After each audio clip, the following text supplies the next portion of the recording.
ఛత్తీస్గఢ్లోని నారాయణపూర్ జిల్లాలో ఈ నెల 21న జరిగిన ఎదురుకాల్పుల్లో 27 మంది మావోయిస్టులు మృతి చెందారు.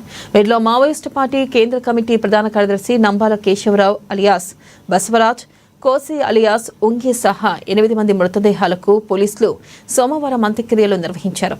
మరో 19 మృతదేహాలను కుటుంబ సభ్యులకు అప్పగించారు. ఇక మృతదేహాల అప్పగింతపై పోలీసుల తీరును మావోయిస్టుల కుటుంబ సభ్యులు తీవ్రంగా ఆక్షేపించారు.